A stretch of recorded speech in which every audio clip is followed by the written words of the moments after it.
Good evening, ladies and gentlemen, and welcome to another live episode of Wrestle Rewind. I'm your host, Tommy T, joined as usual by my co-hosts, Double K, Mann, and Smokey Z. Guys, we got a lot to talk about tonight. We got a lot of notes to go over.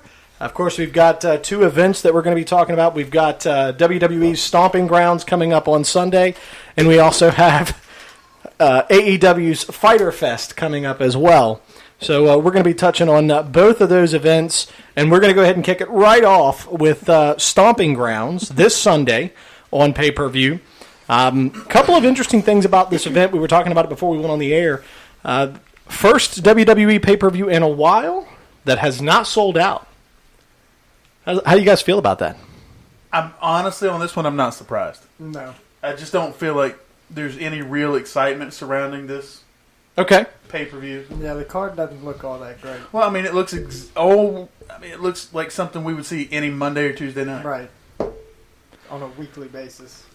So, I mean, you go through the list of matches here. You got Becky Lynch and Lacey Evans, Kofi and Ziggler, Joe and Ricochet. You've got Bayley and Alexa Bliss, Seth Rollins, Baron Corbin, which we know that match. There's something that's going to happen in it.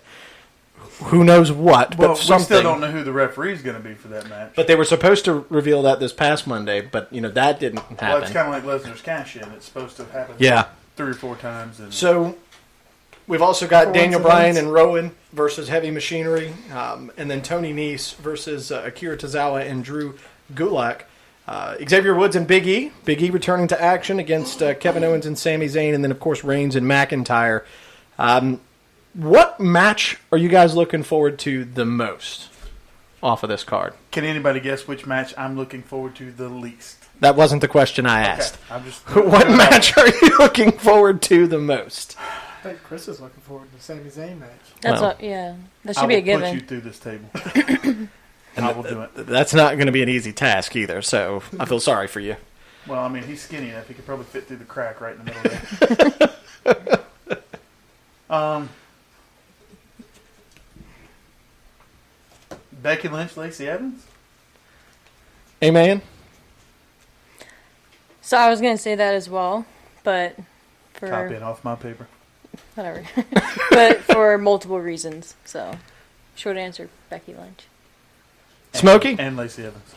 Lacey Mainly Evans Becky in the match. Lynch. Probably Samoa Joe and Ricochet just to see what Ricochet does. Yeah, I think I'm going to side with you. I think Ricochet, that particular match, Ricochet is a human highlight reel by himself. Mm-hmm. And so no matter what match he's in, it's going to be entertaining. It's going to be something that is different, exciting, and, he's going to put on a show. And he's also in there against Samoa Joe, who is an outstanding performer as well. I think the question that I really have to ask here, though, is I agree. I think this is a glorified Monday Night Raw ticket. But I just don't see anything here that they really have any depth at building a storyline for. So I think that the reason why we're most entertained and excited about the match for Lacey Evans and Becky Lynch is because that's a feud that's been building. Mm-hmm. Right. Exactly. Everything else that's on this card, they really haven't done anything with. I think there's potential for Ziggler to take the title from Kofi. Well, that was going to be... I'm not saying that he will, but I think there's potential for that to happen. I still don't think he will.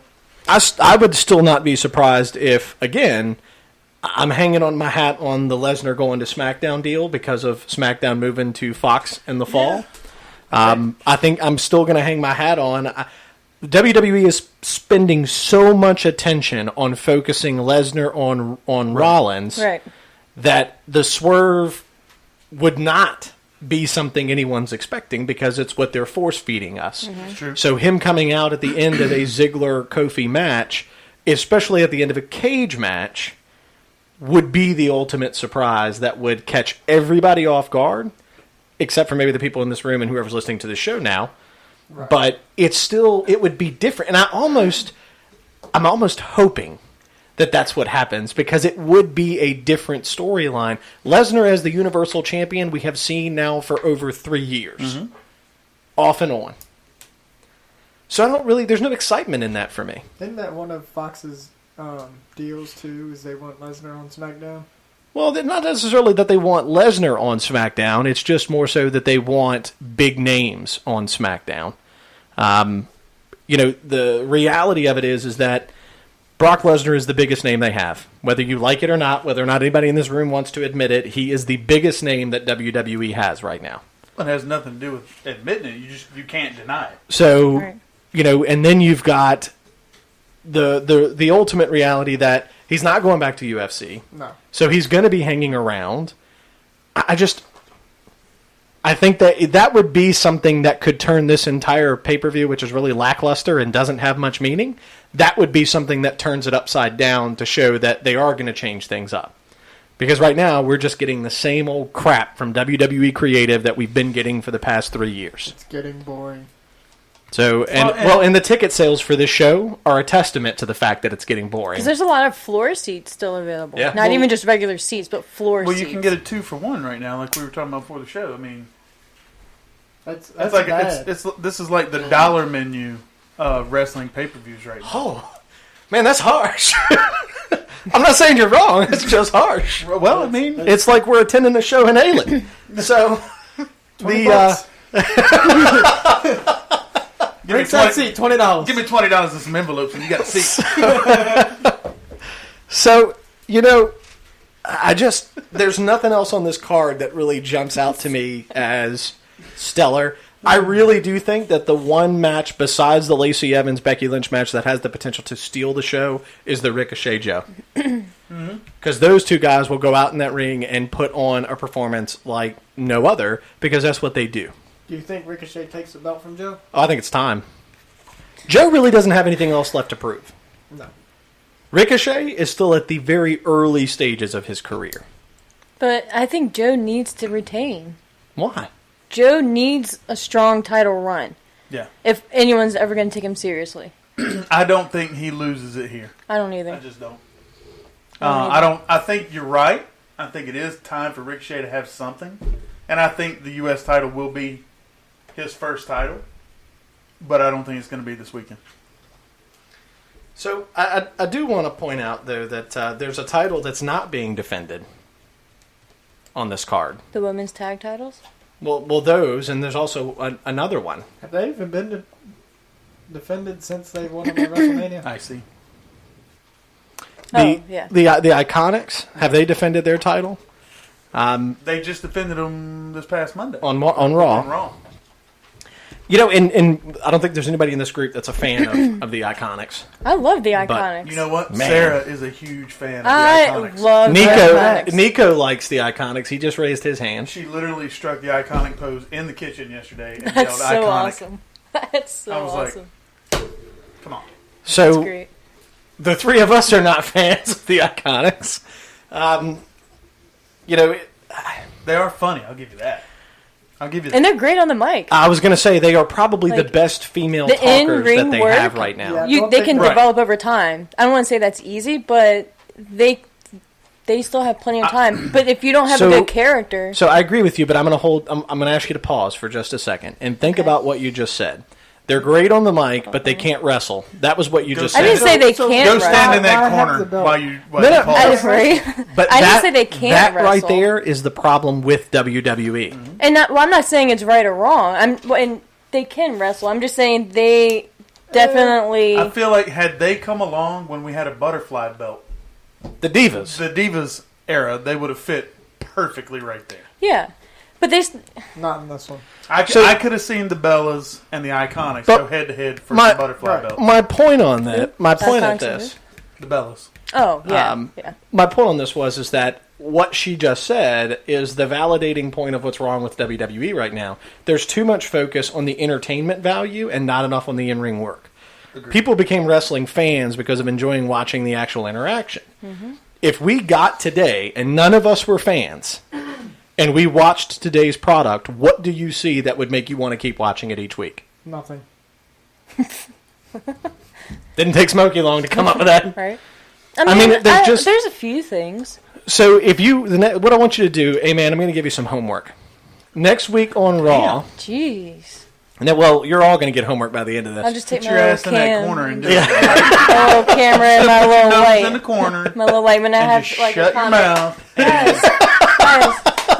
Yeah. So we're gonna give you some homework of. Do us a favor next week. I need to write this down. You watch Raw and SmackDown Better both, start right? taking notes. Right, probably better than the other two in the room. I'll And watch them so, both. when that happens, well, I know he doesn't always watch them.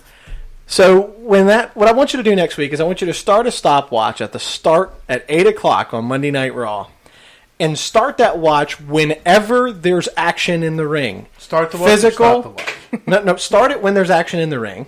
Stop it when the action ends.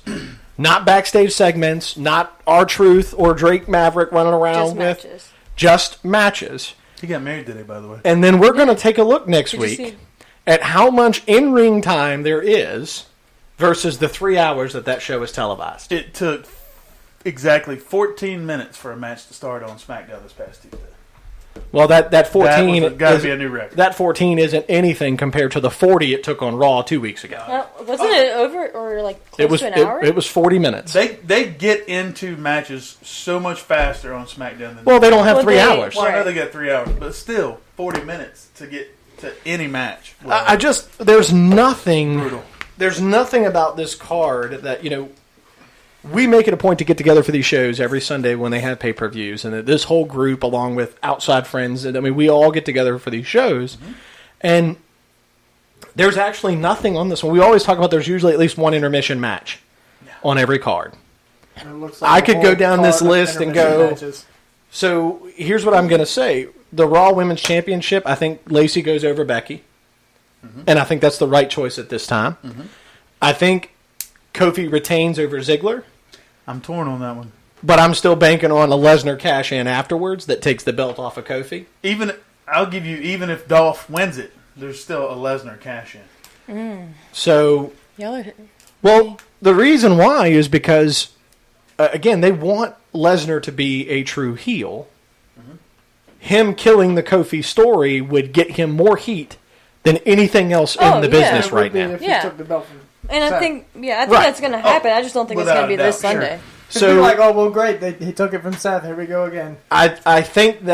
I really think that the Joe Ricochet match ends in some sort of draw or disqualification, and that feud drags out to SummerSlam, Right, which because- is where Ricochet gets the belt, Right, because they just decided that this match was even this match. right? Because it wasn't Like supposed to what? be So one-on-one. last- Right, so there This hasn't week? been a build. There hasn't been any sort of storyline with it. So That's why I say Joe. the women's loses. championship, I think this is where we get a swerve. I think Alexa Bliss takes the belt off of Bayley and goes back to SmackDown. I could see that. Because- And you know what? I'm okay with it. Well, and we talked about this last week. There's not really a brand split anymore. Nope. And one of the things that I want to mention about that is that the one title that's missing off of here besides the women's tag titles is the IC title. There's no Intercontinental title match. So can anybody in this room tell me which belt's assigned to which show? Yeah. You Or is sure? it- yeah. So the IC title and the US title, you know which one of those belongs to Raw or SmackDown. Because they used to belong the US title on SmackDown. Yeah, they swapped it. Right, they swapped, but they're being defended on both shows.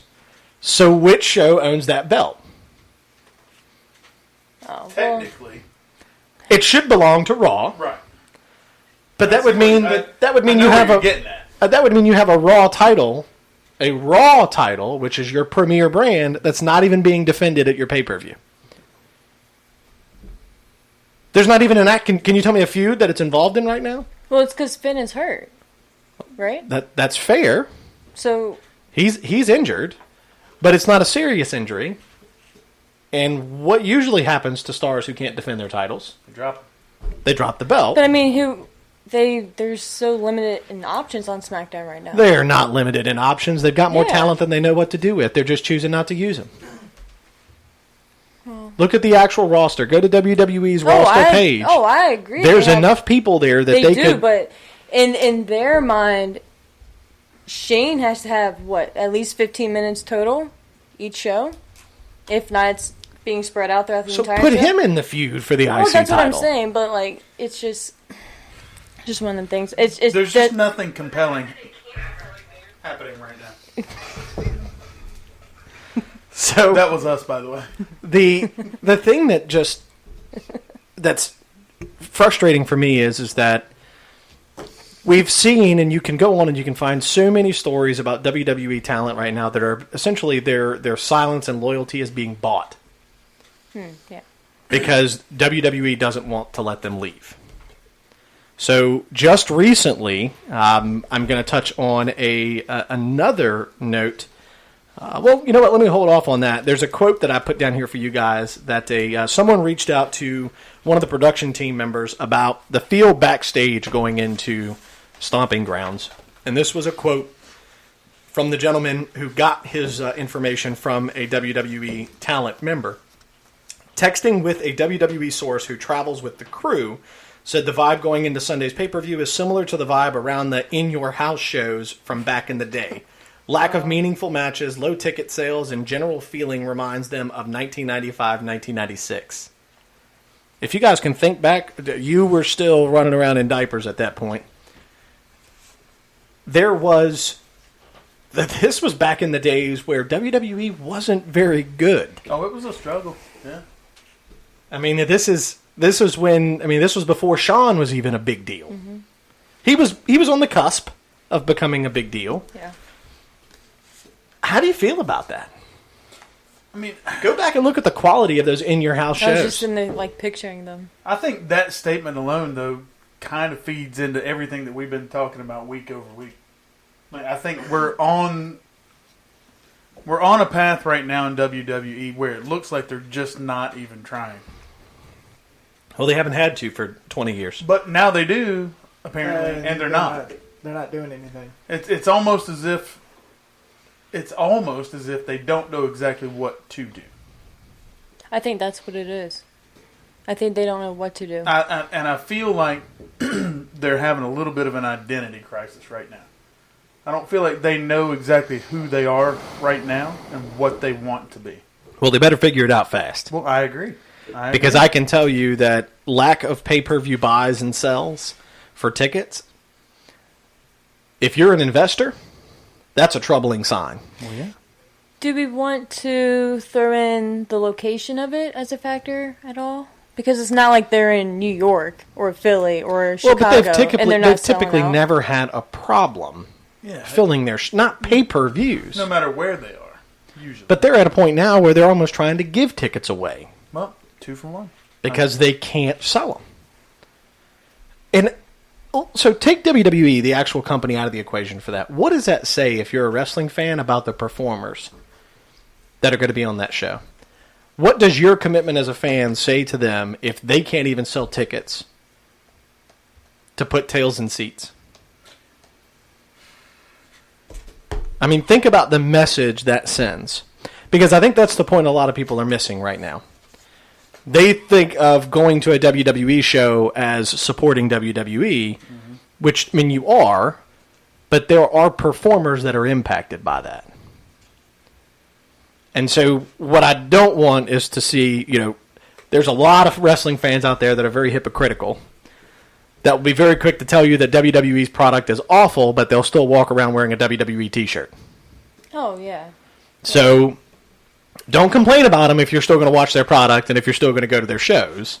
You can voice your opinion, that's fine. But I wonder what it feels like on the performer side of that.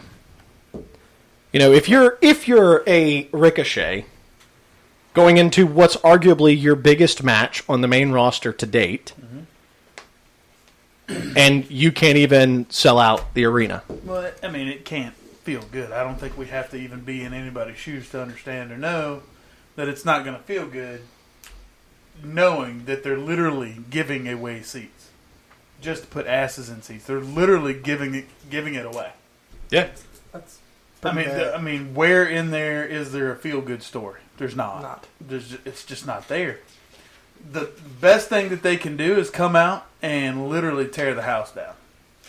That's at this point right now, the only thing they can do. Look, the card's set. We've got what we've got. Like it, love it, whatever. The only thing they can do is come out and literally take the roof off the place and put on a hell of a show and remind everybody why they should watch WWE. I mean, that's fair.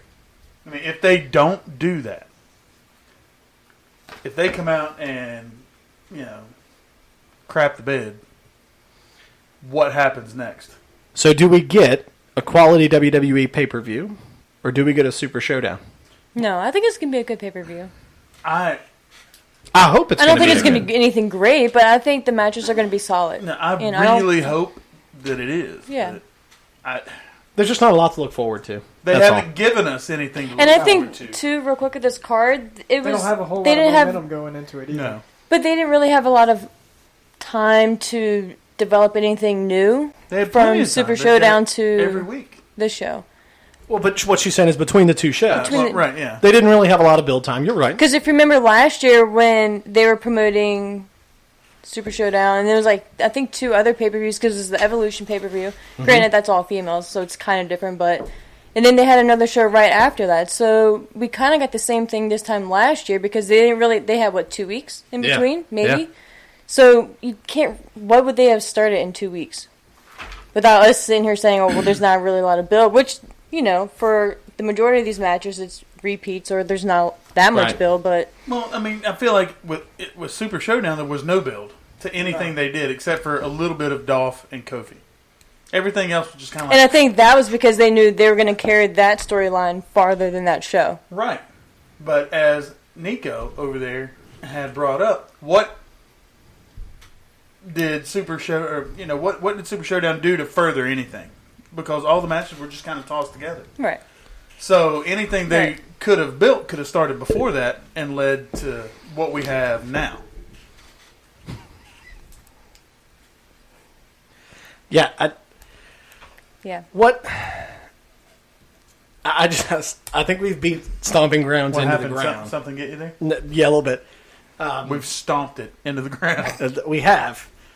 There's something that I didn't put down here today that I did come across, and that is that it is merely rumor at this point and conjecture that Randy Orton was offered a new contract recently, and he has declined to extend his contract with WWE. So I don't think it's. I don't think for 1 second that it's AEW related. He's been very vocal throughout the past that he's ready to not. In fact, I think he was more concerned about just not having to work out. He just wants to be fat. I mean, he's openly said that. He said that his favorite time was wrestling with the Wyatt family because he got to wear a shirt. Because he got to wear a T-shirt. He didn't have to work out. That's fair. So when is his current deal up? I think it's up next year. Oh. But they're recently so you think Maria and Mike Kanellis, they just got new 5-year deals at almost twice of the money they were making beforehand.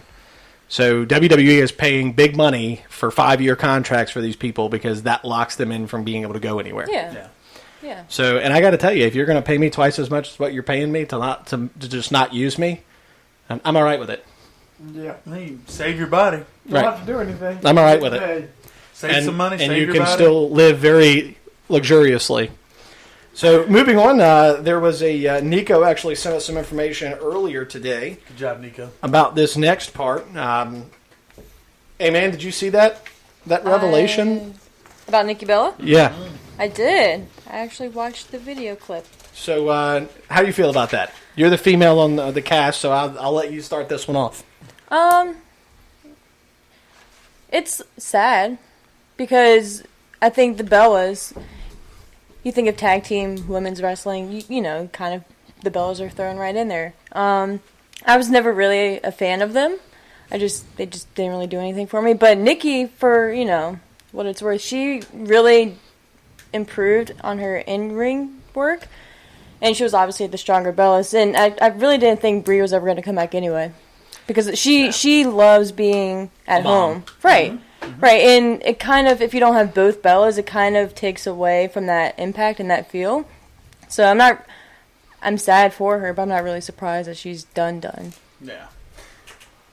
I think it's unfortunate. I've kind of like you. I've never been a Bella's fan, and I've never really hidden that fact. Never, ever was a Brie Bella fan. I thought her in-ring work was terrible. But, Nikki did get better. I think she lost all direction when she had no Brie and no John.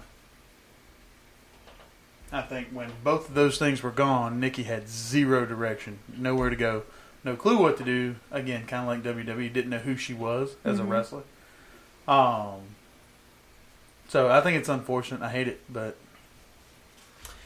I kind of saw it coming, yeah. especially after her and John split up. You never really saw her, so I kind of figured it was coming. I don't think that it's ever easy for something like that to happen. I mean, she got proposed to at in the middle of the ring at Right. WrestleMania. Their relationship was broadcast on almost every media outlet, that there was, and so I don't think that that's easy for her or John. I wish John would keep his private life as private as she has since then, because we found out some things about John that nobody really wanted to know. Accidentally. Some private parts about yes. John. Accidentally being the key word. So, I wish he would have taken, a snippet from her and kept that as private as she has. At the same time, I don't think that John necessarily had anything to do with what happened with her in-ring career. I think it just happened to coincide with a moment in her life where she had to do some soul searching to find out what was going to be her future. Well, right, and that was my point, though, because she was, for all intents and purposes, the Mrs. John Cena. Well, sure. And then that was gone. But they did keep that off of TV for a long time. Well, and I don't think to their credit. I'm not one of those people that will sit here and tell you that she got to where she was in women's wrestling because of her relationship with John Cena. I don't buy into that one bit. She was very talented. That's not what I'm saying either. No, I wasn't. I didn't think you were. Her direction was like, now what do I do? But yeah, I don't think she. As a person? Right, I think so. Her and Paige had very similar situations where Paige got put into a position where she had to make a decision. What does my career look like after this? And I think that for her career is now Total Bellas. I mean, I think that's her career after this. but they have a lot of side businesses too. They do. They So have a they're- podcast. They Yeah, have their wine business. Wine, So yeah. there's going to be They're stuff for set. her to do. Yeah. She's going to be fine. Well, and I don't think for one she's a Hall of Famer. Yeah. They both are. So when So wait, no, I have to stop you. So you think? Do you? Whatever. Do you really think Nikki would be inducted just by herself? so I think Brie will go in. here's what I would tell you I'd be okay with is I'm fine with the Bellas going in as a tag team and Nikki going in by herself. But Brie's I'll not tell a Hall you- of Famer on her own. So is this like the Edge and Christian thing? Yes. They Well, could have Christian's gone in not- as a well. That's what They I'm, could have that's gone what in I'm as a saying. tag team, So they yes. could have gone in like the same situation. Sure, 100%. but Christian not a Hall of Famer. I mean, I could go through a list of people in TNA's Hall of Fame that would never be in WWE's Hall of Fame. I think Christian at some point will be a Hall of Famer. Though. I disagree. I don't. What has he? What did Next he ever year do? is they're in Tampa. What did Hillbilly Jim ever do? Right. Back in his wrestling day, he did a lot. He was good, but what titles did he hold? What did he do? Well, but Brutus the Barber. Christian actually held the world heavyweight title. So multiple times, right. and the ECW But title. well, and he had the same problem Daniel Bryan had, and that was you can't hold a title without getting injured. It's true. So Dolph Ziggler's had the same problem. That's not like that's not to Kinda discredit. like the Madden curse. Right. I mean, it's not a discredit to them. I've never seen Christian as so. I think of a Hall of Famer as somebody who can headline a card. Christian's not that guy for me. I do agree with you. I just think that at some point, and I'm not saying He'll be a Hall of Famer as a member of Edge and Christian Well, going right. in as a tag I'm team. talking about individually, somewhere down the No. road, he will be a Hall of Famer. No. He can hang out in that same wing with Brutus the Barber Beefcake and Hillbilly Jim. But hey, do you know what wing? so hard. That's a wing in the Hall of Fame. That's true. But hey, we've all got opinions. I We all know. have It's opinions. it's fascinating to hear. But I'm what just we kind did of learn, shocked. and I do have to say it, Beefcake wouldn't be there If it wasn't for Hogan. if it wasn't for Hogan. So You were there. well, and You you heard the go speeches. if I you go did. back and watch some of their careers, like even with Hillbilly Jim, because I didn't understand that at all. But when you go through all the stuff he did outside of the WWE ring and what he did for the business, it's so for me, like there was I get it. I grew up watching him. well, so I but was we on also board with it. had that. Yeah, I mean, because you're 25 years older than the rest of us. So I when still you have all my hair though. when you go through I do. the timeline, so like Jeff Jarrett didn't do a damn thing in WWE except for lose the title to China. I mean, that was all he did. That's true. You know, he got into the Hall of Fame because of what he did for the wrestling business. So the same thing could be said for Hillbilly Jim. I just don't see that legacy for Christian. I just don't see it. Okay. I mean, if you got something to say, say it. Not like this group ever bites their tongue to begin with. I was with. trying not to keep harping on the same thing. I know, and I have more homework. Nobody puts baby in the corner. That's right. But can you put a man in a corner? Oh. That's... Ooh. A man? Can you put a man in a corner? Oh. Let's move on to the next topic. Why'd your face get... Because that sounds wrong in about 3 different ways. But it's a man. What were you saying? She doesn't even know now. Oh, right. I just, whatever. I feel like it's kind of awkward now. But... It usually gets there. It is. But if we're going to talk about Jeff Jarrett and what he did outside of WWF or WWE, wouldn't Christian fall in that same category? Because I think he was very beneficial for TNA during that time. Because when the whole trade even came up to have Rick sent over to WWE to be inducted, TNA asked for Christian, which, that's debatable. They could have chose anyone. They chose Christian, whatever. But he was really good for that company. He was the first, my timeline could be off, but he was one of the first WWE guys who went to TNA and really carried the brand in a way. So I agree with you, and that's why he's a TNA Hall of Famer. What I would challenge anyone to say is that I look at Hall of Famers as foundations of the building of which WWE is built upon. And if you take them out, then it can't go. He's not one of those people. And I agree with you. And so he's not part of the structure that allowed that company to become what it is. Yeah. Individually. As a tag team, without question. They're 100%. Yeah. Oh, yeah. So I would love nothing more than to see the Hardys, the Dudleys, and Edge and Christian, all three, be inducted, as soon as possible into the WWE. Because what I don't like is too many times we've already seen, China's the most recent example, of superstars that WWE drags their feet on inducting, and then they end up being dead before they bring them in. Yeah. That's not like what I Jim want. That's right. Not what I want to see. Give them the credit. Let them have that moment. And if you're going to do it, then just do it. And let them have that moment in the spotlight. They deserve it. Yeah. They've earned it. Their bodies earned it in the matches they went through. So Alexa Bliss recently talked about her concussion. So, there's I put a little snippet in here about what that interview looked like. And she talks about being terrified to get back in the ring, but she says she isn't now. So my question to you guys is how long is it before she's the next Daniel Bryan? One more. You think so? One more? One more. I mean, we were just talking earlier. We believe that they're getting ready to put another title on her. Yeah. So I think she's probably got one more. And because if you saw this or read it, she was scared. She was nervous to get back in the ring. One more, and I think she just says, "All right, I'm out." I mean, concussions are no joke. Mm-mm. I've had two. Well, they're not. Goldberg. I was just getting ready to say that. Ask Taker. He couldn't even tell you about his match with Lesnar. It's true. They're no fun.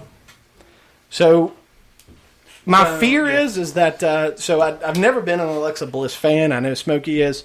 But the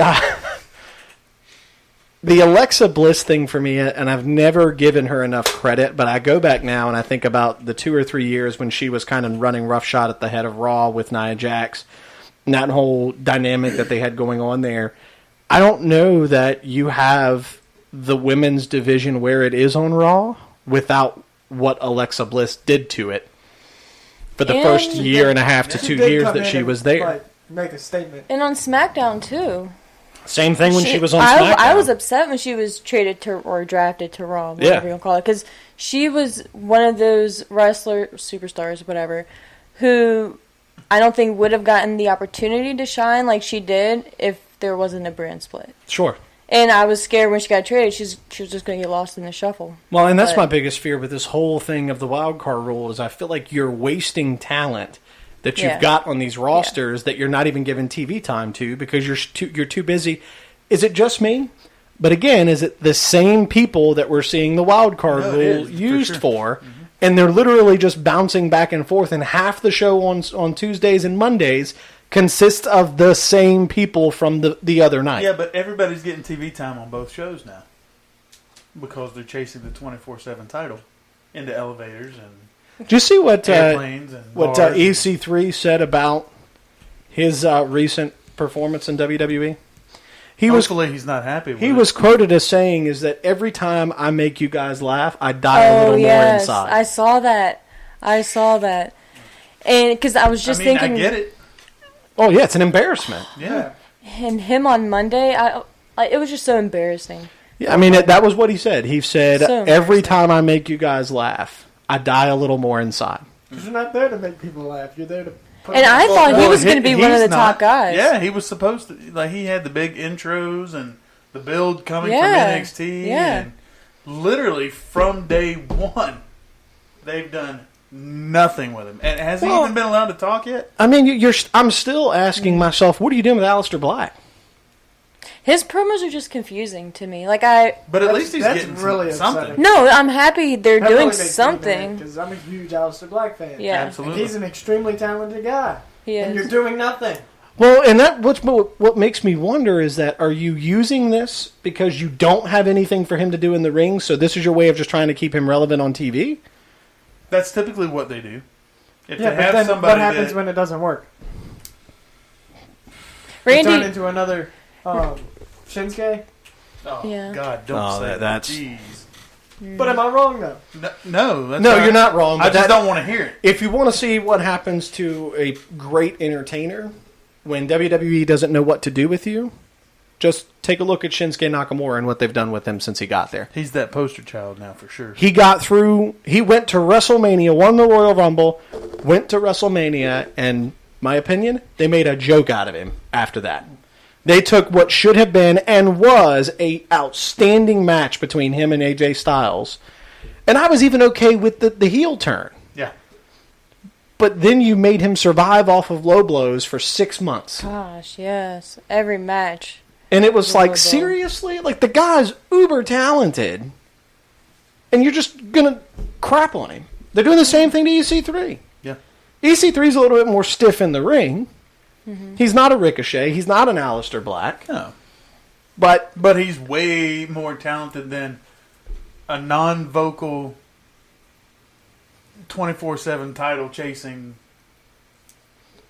what do you want to call him, buffoon. I mean, when you have R-Truth hold the 24/7 title. Well, that's fine because you know what? He does make you laugh, and he is okay. But here's my problem with the 24/7 title. We talked about how we were okay with the idea. We just didn't like the way the belt looked, right? We've talked about that. My problem is now you've made it a joke. Right. Yeah. Really? We had to watch R-Truth hide in and out of a shipping container? Really? Who runs around on the golf course That's why I'm saying. and spanks with a referee following him to win a title? That's what I play golf in. And is that just put in my head, just ruined my whole damn night? But that's why you fell out of the cart that day. So, the idea was so golden, and now they've ruined it. Well, what did you expect out of it, though?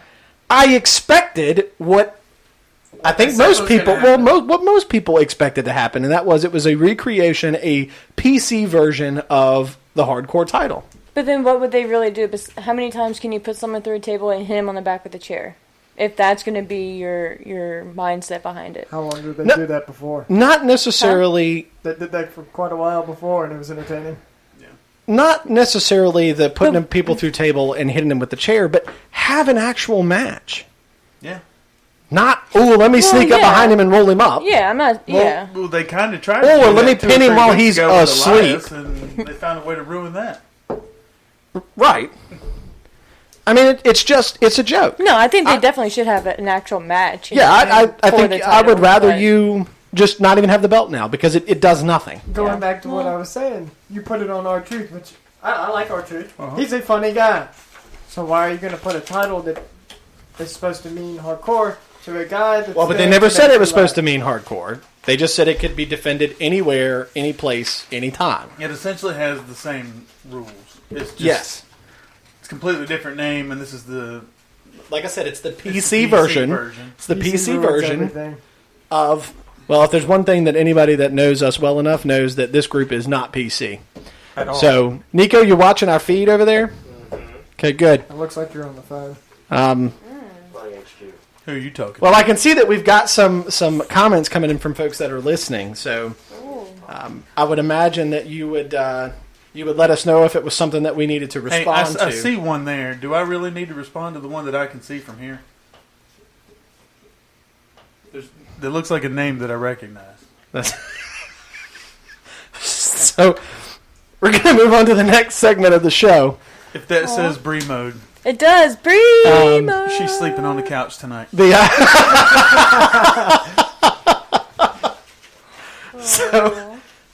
With the dog. Sarah's great. We've got some... she wasn't great. I said she's sleeping on the couch. Oh. I've got some injury updates for you guys. Lars Sullivan, the newly arrived Lars Sullivan, out 6 to 9 months.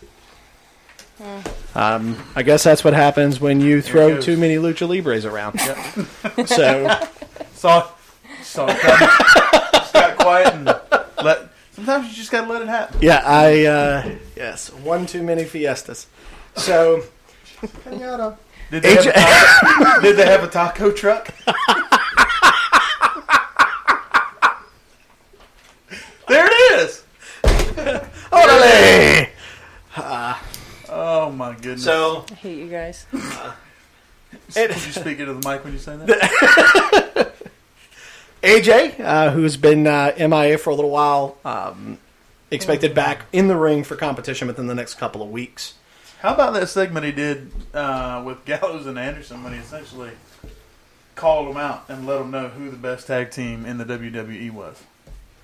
The Usos. And they probably felt not so Usi hot.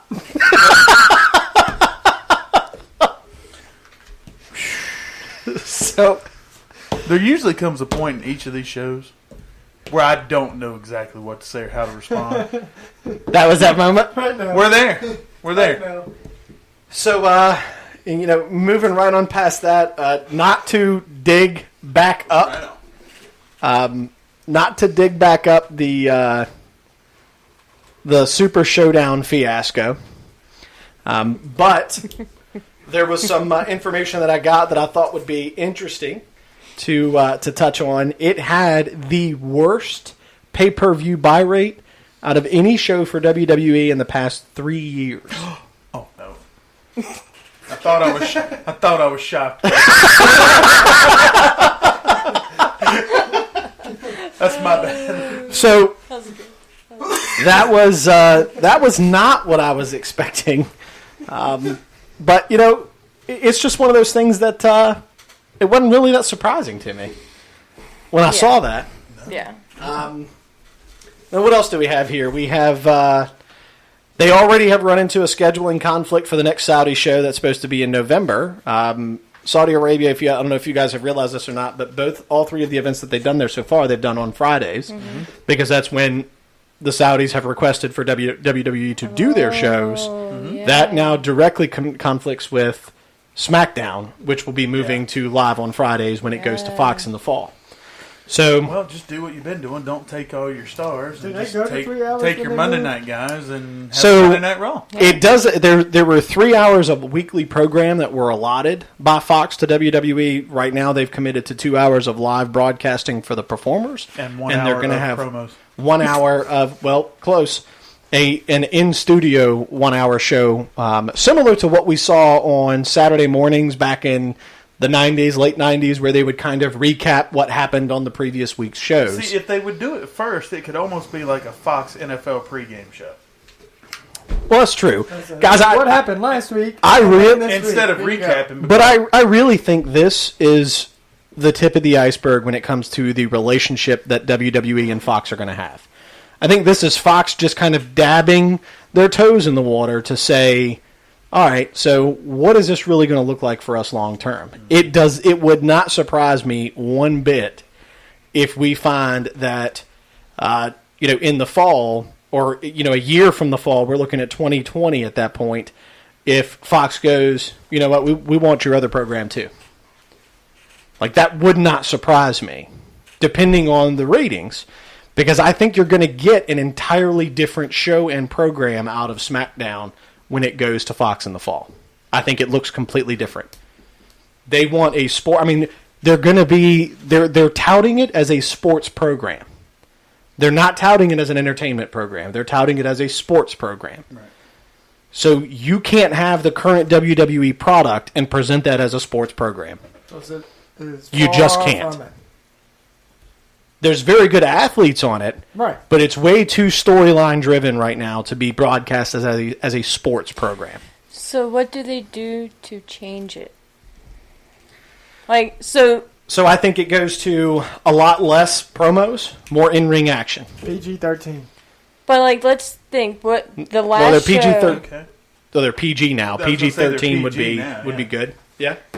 How different do you think it's going to be from the Tuesday before that next Friday show? Like, comparing the last regular SmackDown show and then the new SmackDown on Fox. How different, and what do y'all really think they're going to do differently? He understood what that meant. I'm shocked. I have no idea what it's going to look like. I got sidetracked there. I had a whole thought that I was going to go with, and then I lost it. Way to ruin it. I didn't ruin anything. I don't know why y'all are paying attention to what I'm doing. So, but I normally don't. Right. So why were you this particular time? So It happens. I think the product looks different and feels different. And the reason why I feel so strongly about that is I think about it from the business side. If you're Fox is one of the premier, which is now owned by who? Fox is now owned by who? Disney. Mm-hmm. Really? Yep. Yeah. So you've got the largest media conglomerate on the on the planet. What was that? That no idea. She lost the meat. So when you've got the largest media conglomerate that is going to go to compete against the company that was trying to buy Fox out from underneath of them. Because who owns Turner? Time Warner. Who owns all? Right. I'm asking a question. I thought you were going to say who owns it, and then you were going in. Comcast. Yeah. Owns all of those. I thought that was going to be a smoother transition right there. No, I was expecting someone to answer the question. It sounded like a rhetorical question. Yeah. So you've now got the two largest media conglomerates that are going to own the same company's program. They're not going to want it to look the same because it's now a competing product. Right. Well, no, I think it's going to look completely Well, different. I agree. I meant the actual show. Like, I think the stage and all that is going to be different. But actual show quality and talent and matches, like, what do you think? It like, has to what be. Can they, like, what should we expect? I think the rating needs to change, like Zach was saying, or Smokey was saying a minute ago.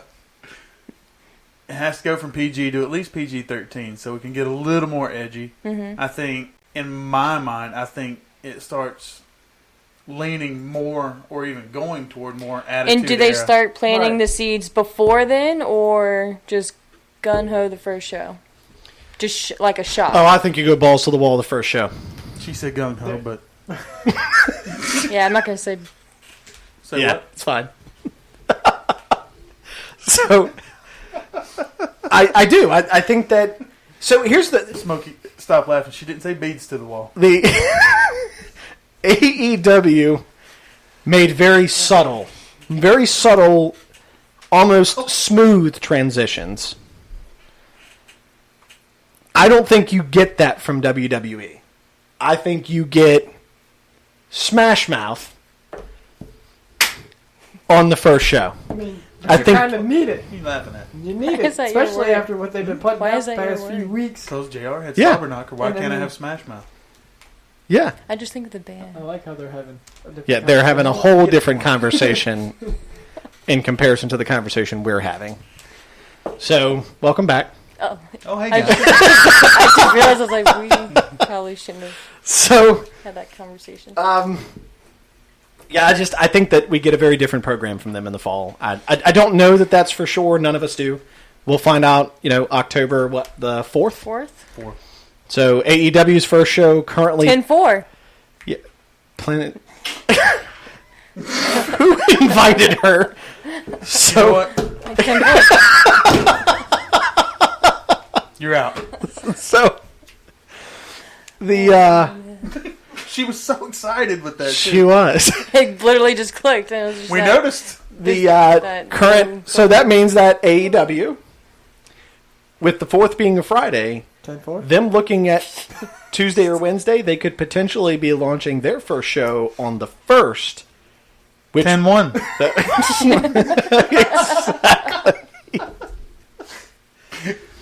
So, to wrap up our WWE conversation, several WWE stars this past week have commented on the scripted promos that WWE is using. So, Edge and Christian have talked about it. Chris Jericho made some comments about it from his history. And, what is your take on superstars and scripted promos? I think they should go back to being, just going out there and talking like they used to. Well, they were always scripted. It's just I think they had Right. more flexibility Right. back I in feel the like- day.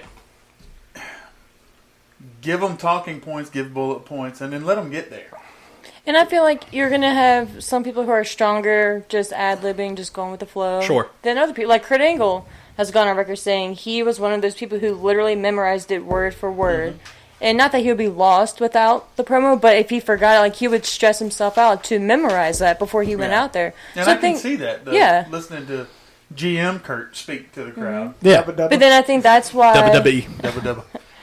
I think that's why you just have to make it believable. Yeah. I think that's the main but thing, but regardless to if it's that- scripted or not. I still believe in bullet points here. Here's what we want you to get there. I don't think you can do that with everybody because not everybody's a Dwayne Johnson or a Steve Austin. I feel like some guys and some of the females are going to need a really structured script to know what Yeah. to say. Yeah. Some people just are not creative. Yeah. Yeah. Bailey is not an Alexa Bliss, who is remarkably talented with a microphone in her hand. Mm-hmm. Bailey does not have that same authenticity when she talks that Alexa has, or Charlotte, or Becky. Right. Like, though it seems so authentic and believable, to your point, but there's several of them you don't get that from. Well, I don't get it from Roman Reigns. Well, Roman's never been great on the mic. That's our point, though. That's what we're... So he has to be that guy, but you can't feed him, quotes from Scooby-Doo and expect people to take him seriously. Right. That's true. Right. So you guys, please tell me you remember the Suffering Of Succotash course. Raw promo. I mean, really? And you expect people to take he's your guy to go on to lead your company? And you're going to have him stand on a national television program Absolutely. and say Suffering Succotash. Yes. Compared to ruthless aggression, So John. you just... It reminds me of back, if you go back and you watch the DVD set. It was a 3 DVD set. I own it, called The Legacy of Stone Cold Steve Austin. And one of the things that Vince and Steve talked about in one of those like brief interview segments was that they used to hand him scripts, and he would literally take the script and throw it. Like, okay, I'm not going to do that. I'm going to go do what I want to do. It's funny. I was talking to somebody at work today, and I told that story. of him just kind of tossing scripts to the side. Yeah. I mean, look at what Paul Heyman did with him. He literally gave him a microphone and said, "Go talk."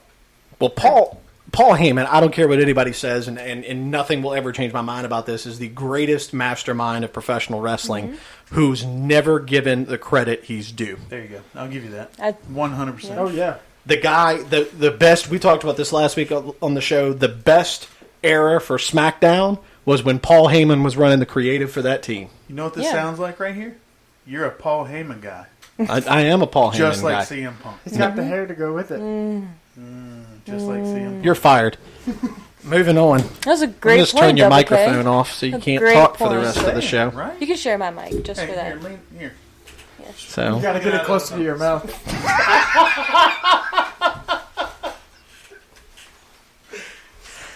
I can't. I can't with you guys. So I mean, we're going to transition. I put a transition point in here for us tonight, folks, because we're going to transition from that wasn't it? WWE to AEW. Hey, that would have been a good. There's a WWE star that retweeted a post from AEW's Fyter Fest. And that was none other than Sasha Banks. The boss. So here's my question, because I know what at least two of the people in this room are going to say. Do you miss her? no. Yes. Well, that's not surprising. Whatever. Whatever. So I've kind of, which should not come as a surprise to you, but because of what she has done, I've soured on her as well. Like What has she done? She's walked off from her job. How do we know that for sure, though? When's the last time we saw her? And what was the last thing Have you heard? have you about paid the last attention time to you her saw social media posts? Yeah. And yes, she's not Oh. happy. She wants to leave, whatever. Right. Yeah. If I did that at my job, I'd be fired. But do we have any proof that she was told, "Hey, you're wrestling this night," and she was like, "No, I'm going home"? Like, there's. Well, no, I'm not saying that. She hasn't. I've She didn't just up and leave. She had a creative difference with them. They couldn't come to any rationality on it. So there's nothing for her to do. She's pulling with CM Punk. That's right. No, and I wouldn't even Who? put her on that. Except No, It's- no, I that's would not. completely I different. would She not didn't put take the her. belt. I would Oh, not. that's right, because she didn't have one. I would not put her on that kind of No. a low. I mean, I wouldn't. But I've soured on her. Not that she's not talented. She's super talented. She's an incredible performer. But you could tell in just her demeanor, her last several performances, that her heart wasn't in it anymore. And I think because her and Bailey truly wanted to build their reign up. You don't agree? But Oh, no. But- Nico. Oh, but ultimately, I hate you all. I really do. ultimately, she's got a job to do. Well, right, but again, And if the company says this is what you're going to go do, then you go do it. I personally, I just never was a fan. So it has that's- nothing to that's do fine. with it, really anything. I just was never a fan, and I don't miss Sasha Banks. For me, she didn't add anything to the show that made me want to watch her perform week after week after week after week. So here was the problem with Sasha Banks. They did the same thing to her in a much more rapid pace that they've now done to Becky Lynch and Charlotte. Because Charlotte's a victim of the same problem. There's nothing left for them to do. They went through, her and Charlotte, between the two of them, went through a year And of being the first to do everything. And didn't they pass the title back, 4 or 5 times? Yes. Well, Sasha Literally? she never never successfully defended it did- yeah. successfully. Yeah. So would be something for her to do. And I think, well, that's not a dig at her. That's just a dig at what they did with her I don't think character. Well, that's what I'm saying. So there is don't something know. there that she could do. I think Sasha would have a lot of options left out there, more so than Charlotte or Becky. Because I agree just with if that. you turn Sasha heel, think of everything that opens up. And I think she would be an awesome heel. And I think she would be the heel that the women's division needs. Well, I think the problem right now is that what we think of as a heel and a face is not what the general wrestling population thinks of. Mm-hmm. And so where I come from with that is the statement when somebody asked, back before WrestleMania 34, I know where you're going. Yeah. when somebody asked Triple H, the fans, when are you guys just going to go ahead and turn Roman heel? That was the question that somebody asked Triple H, and his response was, well, isn't he already a heel? And the interviewer said, well, no. And Hunter said, well, don't the fans boo him? Well, yes. So then isn't he already a heel? And that was the argument that Hunter was making, was that you guys have made him a heel. You already don't like him. Why do I need to make a change? Mm-hmm. You're already booing him. So I think as fans, there's a very muddy interpretation of what heels and faces are now. I don't think there really is one. I think we see it more so. You like them or you don't? I think you see it every day in NXT. But with the main roster, ever since you had that polarizing split of being able to watch a pay-per-view and hear two sides of the crowd. Yeah. Two sides of the crowd. Not for two different wrestlers. Yeah. For one wrestler. For John Cena. For John Cena. Ever since that happened, the whole heel-face thing, it's gone. Yeah. Because you've got characters that what they do defines a heel. Because we've watched wrestling all our lives. We've seen it. We understand it. Mm-hmm. And what they do defines them as a heel, but the crowd still cheers them. So why does it even matter? He's a great example of that. Right. He's been a heel character for 3 years. But the crowd loves him. But he's a heel. So does it really matter? Well, does it? No, I'm just kidding.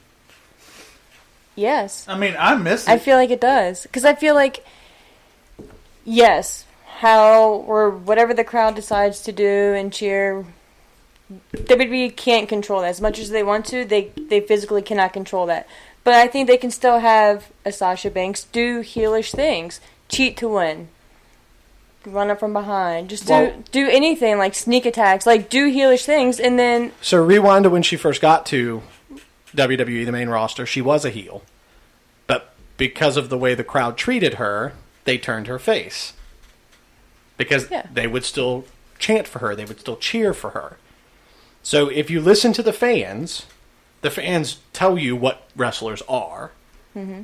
But if you go based off their character, well, then there's mixed reviews. I'm not disagreeing with you. It's just my opinion. Yeah. I miss having that clear cut. I do too. Difference. Well, yeah, but it's not there anymore. Well, and that's why I miss it. It's. I agree. I think a true heel Sasha Banks could make the world of difference to the women's division, and I'm still not sold entirely that she's booking to leave WWE. Yeah. And the reason why I say that is because, one, we've talked about before that do you think there's anything that these folks post on their accounts that isn't okayed by WWE? Unless her situation has soured so much with the company that they're just at odds about everything. So I just don't feel like it's gotten that bad. I could be completely wrong, but I feel like she's going to show up maybe not soon-ish. Well, but when you're month, retweeting and consistently commenting on people who are being very critical of WWE, which she has done now for over 6 months. She's commented and been very critical of the product, of the booking, of the women's division in specifics, and now she's retweeting AEW posts. The retweeting part doesn't really stand out to me because when they had... I think on the business side of it, it's a big problem. I think it's... You're advertising your competitor. No, I'm not saying good for her. She's doing that. It's a great idea. Being a WWE employee or independent contractor, it's stupid if, But a lot of them went out there and were commenting on posts and wishing them good luck and just sending well wishes. So that's why that really doesn't stand out to me because, come on, WWE didn't know what they were, wishing them good luck on. I think it comes down to perception of intent. All right, so everybody else, wishing good luck, have a great show. A lot of those people... have been in this business together for a really long time. So I think what she's doing could be perceived as something completely different than just wishing somebody well. And so I think it all comes from WWE's perception of what her intent is or what anybody's intent is. Regardless, she's a remarkably talented individual. She will do well no matter where she goes. My fear for her is that both Kenny Omega, Chris Jericho, and Cody have all been very clear that WWE talent need to be very careful about stepping on WWE's toes because they're not guaranteed a home in AEW. Yeah. So, that's something that I think if you're a WWE superstar, that heeds some warning for you to be able to say, let me not put the cart in front of the horse. Because even if, so they extended Sasha's contract to account for her injury time, which is what they've done to everybody so far, so that's not a shocker. Yeah. Then she'll have a 90-day non-compete clause, so you're probably looking at summer of next year anyways if she were to go somewhere. Yeah. So, because now she's not performing, and if WWE really wanted to push... Put that away. If they really wanted to push your legality side, I'm pretty sure they could say that if you're refusing to perform, then we can extend your contract until you return. Yeah, I would think so. Because you have a legal obligation to fulfill your contract. So if they really wanted to be a pain, they're a multi-billion-dollar company. They've got the law power to be able to do it. Oh, yeah. So Let's do what they want. Well, I wouldn't say they can do what they want. Nobody's above, reproach. But I don't want to see her career end because she's being bitter. That's all I don't want. Yeah. She's remarkably talented. I think her and Charlotte had some of the best matches in the history of women's wrestling across that year. I got tired of it, but they were still incredibly, talented ladies that put on a And great her and show. Bailey at Takeover one of the Brooklyn, best. I think. One of the best matches in NXT history. Yeah. I mean, that match was. Yeah. There's nothing better than it. So we can move on from her now. Saw an interesting quote from Christopher Daniels this week. He said that he was planning to announce a retirement from in-ring competition. That's another guy that's super entertaining to watch. Yeah. Prior to being signed with AEW, he was going to announce his retirement from in-ring competition. Could you imagine a match between Daniels and Ricochet? Well, I mean, I'm not sure I have enough energy to keep up with it. Right. I'd be exhausted by the end of it. I mean, both of those guys are two remarkably talented folks that have untapped potential. And just think of how long he's been around, too. Yeah. And he looks phenomenal. Like, what is he, in his mid-40s now? Late 40s. Late 40s? Late, Yeah. I believe, yeah. Nico, Yeah, can you tell us how old Christopher Daniels is? You're our fact checker over there. Nico, wake up. Wake up. Nico. So, look, he can't look it up if you're just going to throw stuff at him. Sure he can. See? He did really well with that. 49. 49, so Really? he's up there. But still moves That's around. amazing. No, and he still moves around really, really well. But then again, if we're honest, Taker moved around really, really well till he was about 52, and then it just got sluggish after that. Well, he also Yeah, had but he also several wasn't a new- high flyer. Like, and that's he's got- true. and he's got some new body parts. And He's got a new elbow, 2 new hips, Right, and a so- new knee. Good to go. So He's all set, man. So I thought that was interesting. Next up part, did you guys get a chance to catch a snippet of the Tony Khan interview on Steve I Austin's listened to the whole podcast? thing. It was great. If Did you you got hear the it? chance to listen Not to yet. it, I have it saved on my phone. Steve actually gives a lot of credit and props to Tony Khan and what they did with Double or Nothing. Oh, yeah. Steve loved the show. I don't know how you couldn't, though. Well, yeah, I mean, we've talked about that, but and Tony Khan, I put the quote on here from him because I thought it was so great that he said that getting praise from Steve Austin was the the highest, biggest yeah. and highest One of the praise highest, yeah. you could get Yeah. in the wrestling Which, business. Of course, yeah.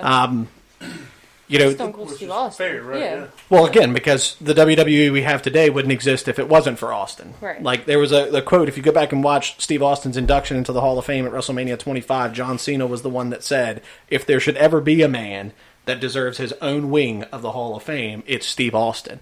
100%. Because of what he did for that company. if it weren't for him, It was in a huge time of need. Well, I mean, again, we've talked about this before, too. So when we talk about the Mount Rushmore of wrestling, there's certain people that if you take them out of the product, it's missing something, but it still goes on. Steve Austin's one of those people that if you take him out of the Attitude Era, WCW is what we're watching today, guys. Well, that's the attitude in Right. the Attitude Era. So, right there. same thing to be said for you take Sting out of WCW, they wouldn't have had 82 weeks No. of consecutive... 83. 83 weeks Look at you. consecutive wins in ratings. Hey, So we had a glitch right there. Tommy was glitching. Yeah. yeah, I was. I don't know what. I was skipping on my tracks. So, the interview with Tony Khan really added testament for me to giving AEW the credibility that they deserved. That's how I feel. Nobody to this point of that stature gave them 100% credit for what they did until Steve Austin. So you've got it not only, the WWE Hall of Famer, icon, legend, wrestling business god, that not to be confused with JBL, but he gave them credibility. More so, I think, than Chris Jericho being on their roster does. Because, honestly, I love Jericho, and I love what he's been able to do in his career, but he is one of those guys that if you take him out, nothing changes. That's true. Nothing changes if you take out Jericho from either WCW or WWE. Nothing changes. So, he's not at that level. Surefire Hall of Famer without any question. No, yeah. I don't think that's a conversation or a doubt. No. Who, Jericho? Yeah, and he deserves yeah. it. He's Whenever earned it. he's ready to go in, he goes in. Yeah. He's earned it about 4 times over now. Yeah. So, But you know what? Let's talk about him just real quick. And we've said it 1,000 and probably more times. He's really the only performer that I can think of right now that has been able to reinvent himself so many times and keep himself relevant in any era. yeah, absolutely. And it works. Well, and that's what I'm saying. He keeps himself relevant by reinventing his gimmicks. Look at the different phases of Jericho. If we had him Well, pulled like up his and lined entrance at Double or Nothing. It was a cool little, I guess, throwback to... It was Lionheart was Yeah. one of them, and then The List. And then I'm sure he had one other incarnation of himself There's up like there. 10 of them. Well, and he's got But he's got during that New entrance. Japan Pro Wrestling gimmick that he Yeah, runs. with the with face the paint. face paint. He's done a very good job with reinventing himself in every way. Yeah. So, good for him. He did it in WWE a bunch of times. Yeah. Nico's over there pulling up the. There we go. The list. Just look at the differences in the WWE Chris Jericho. The as you go down and through his time when he was World Heavyweight Champion, and then the first undisputed champion Beat the Rock and Stone Cold in the same in the night. same night. That was The only crazy. man to ever do so. Back then, I never saw that coming. No, absolutely No, not. me either. But see, Me it's either. gigantic swerves like that we're missing right now. Yes. Right. If we're His gonna feud talk with Shawn? about it, Oh My man, gosh. that's how Sean got that out. look. Yeah, remember it when he is. was The tag, Jerrytron 5000. he was TV. tag team champs with Big Show. Yep, Jarrett show. Fair show. Didn't they win by... Look at the him standing on cruiserweight. Is that the Big cruiserweight Show's- champ right there? What is that? I think that was, yeah. That's WCW. Yeah, that the WCW that's the cruiserweight title. isn't it? And there's AEW Chris. Yeah. It's ridiculous to think of how long he's been around, and again, he's as relevant now as he was 20 years ago. Sure. You can't say that for maybe anybody right now. So AEW also going on the record now of going ahead and saying that they will have a women's tag team division. They're going to focus first on quality main event matches, and then they're going to follow that with a women's division, and then they will, at some point in time down the road, introduce a women's tag team division.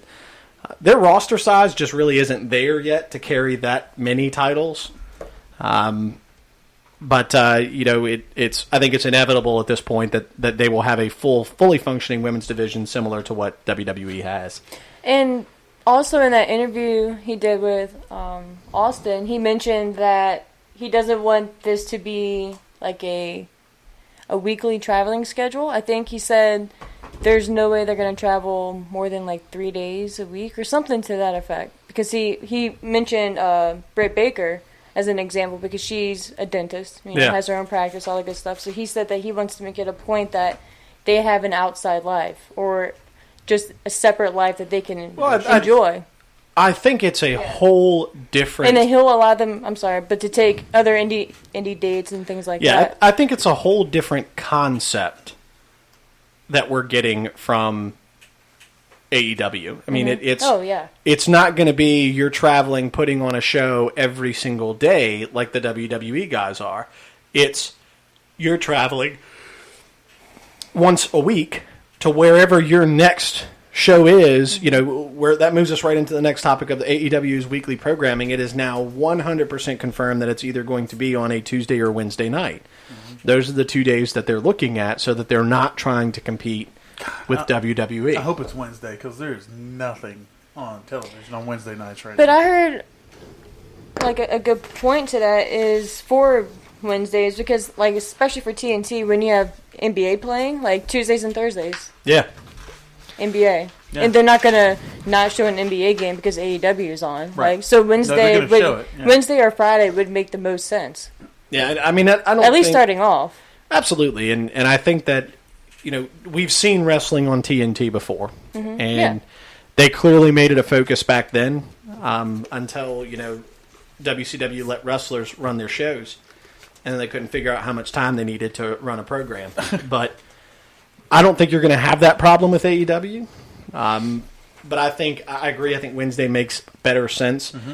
You're not competing with top sports programs when those sports are in effect. Well, I mean, you're not really competing with anything that I can honestly that I can think of on a Wednesday night. But there's a lot more that goes into that too. There's the viewership out on average for Wednesdays. So they look at programs and they look at how many people are watching TV on Wednesday nights versus Tuesday nights. Mm-hmm. When are they going to get better ratings on a Wednesday night or a Tuesday night? Because if you already know that only 4 million people watch television on Wednesday night compared to 12 million people on Tuesday night, well, then I'm not going to put that program on Wednesdays. Right. So there's a lot of that nobody in this room's ever going to know. It's just going to depend on when that network sits down with AEW's folks and then makes a decision based off of what they think is best for business. Mm-hmm. So we did learn a little bit about what the first AEW show is going to have on its first network debut, and they will be hosting their tag team title tournament on the very first episode. So there will be new champions crowned for the first time as tag team champions in AEW on their very first show. And it'll be for free on Bleacher Report. No. For their very first TNT network show. I'm sorry. Yes, I was thinking something. You were right. It'll be for free. Well, just not on Bleacher Report. But not on Bleacher Report. It's going to be on TNT. Right. Yeah. So Fighter Fest, you're absolutely right, is going to be on Bleacher Report. Yeah. Right. Bleacher Report Live. What'd you say? Report? I said report. I did not. I said report. I slowed it down so that I didn't screw it up. Did you glitch again? So I did. But that show will be for free. And one of the things that is concerning to WWE right now, or has to be concerning, is the fact that they're going to give this show away for free, and they already know that there's a ton of people that are going to watch it. Well, yeah. WWE can't even give their shows away for free right now. They're trying. I told you. And it's not working. It's a $1 menu pay-per-view this week. So, Kenny Omega also took some time this week to make a couple of notes on, they asked him about Double or Nothing and the success of the show. They also talked to him about how he felt about being on the business side of wrestling instead of just the in-ring side. It's interesting that he talked about some of the issues. So this is the first time that we've actually had somebody from AEW say, hey, yeah, everything didn't go the way we planned. That we had some flaws, we had some things that we had problems with, but it was our first show. Right. So they know what they had issues with, and now they're going to take steps moving forward, not to have those issues again. I just hope and pray to the dear Lord baby Jesus that they don't use cheap pyro for the explosion of a throne again. Yeah, I mean... I loved the show, but that pyro that they used for blowing up the throne was so cheap. Could have been, and what it resembled. I would have thought maybe... something a little bit bigger. Right. I mean, I've seen him blow. You know what we're referencing? I'm sorry. Were you even paying attention? I've seen him blow smoke out of that vape more than it came out of that chair. I was reading his quotes. I'm sorry, We're because I talking- didn't hear his interview. We So I were was just talking reading that. about the quality of the pyro on Cody hitting the throne, Oh yeah, yeah. and that it's things like Or that. the lack of I pyro. was about to Right, say, it's things like that you look back at and you go, God, you guys could have done so much with that, but it was so lame. But it was still symbolic. Oh, Yeah. sure. I mean, it's still... Everybody got the point. Yeah. I mean, you Yeah. got the point. Yeah, yeah. But I just felt like they could have done so much more with it than what they did. Definitely. So if you guys get the opportunity, even those of you that are listening or watching the show, by all means, please go on and take a look at Kenny's interview. It was actually pretty enlightening that he spoke about some of those topics. Where did he do this at? Sarah could watch it while she's sleeping on the couch this evening. There you go. Yeah. There you go. You're so mean. You stay out of this. You're so mean. She'll play Bree's entrance music for you when you get up in the morning. Either that or she'll get you a Sami Zayn cutout. So, Or Sami Zayn Fathead. That would be great. Double K's calling it quits.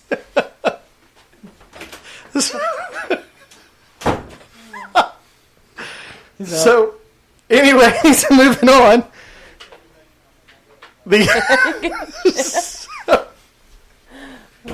So Take it back. Take it back and I'll sit down. I'll take it back. All right. No, he doesn't. Get him away. So Oh, that's what you get. he